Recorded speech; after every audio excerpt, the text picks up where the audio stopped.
Serial maintain করে দেওয়া হোক, আমরা পাই বা না পাই এতে কোনো অসন্তুষ্ট নয়। সামনে কিছু বিশৃঙ্খলতা ঘটে যেন এই ধরনের কিছু না হয়।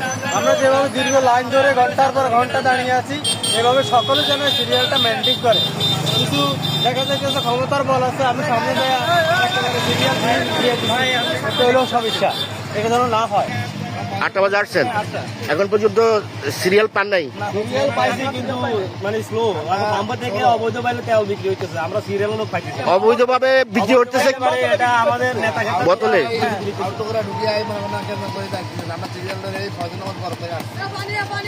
অবৈধভাবে বিক্রি করতেছে, কেমনে বুঝলেন? বোতলে করে বিক্রি করতেছে, আমরা হুন্ডা নিয়ে আসিয়া পাই না তেল, আর বোতলে করে তেল দিতেছে ওদেরকে। তাই এটা হলো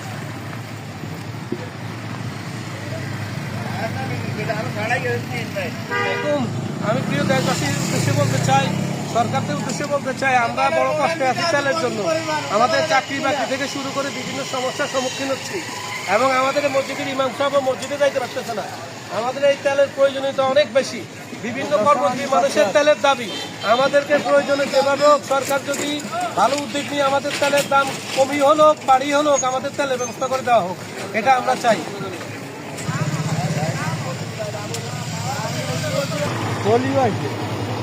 ডিজেল না, ডিজেলে যাবে।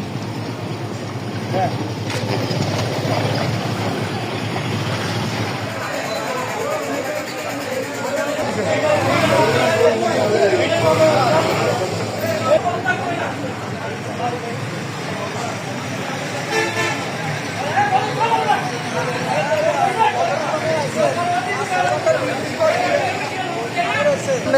যারা বড় ধরো 5-6 ঘন্টা নিতে পারে না, এরা এখন নিষিদ্ধ। আর আপনার হাতে এটা কি? লোড ছিল তো, খোলা বাজারের তেল তো নিষিদ্ধ। তোলা না, এটা আমি তো আপনি এটা বোতল করে নিলেন কেন? বাড়তি আসছিল তো লইছে, আমার সাইকেলের তেল দিছিল না, 300 তেল লইছে। তো আপনি পাম্পে তেল দেন না? লইছি ওরা কইছে আপনি টাঙ্কি ছোট, টাঙ্কি ছোট, টাঙ্কির ভিতরে তেল আছে? তেল আছে, আমি 600 তেল লইছি। এটার ভিতরে কি চাই? টাঙ্কি ছোট দেখছেন, 600 তেল লইছি, 600 টাকা লইছি। দেখেন, অবৈধভাবে তেল মজুত করবেন না।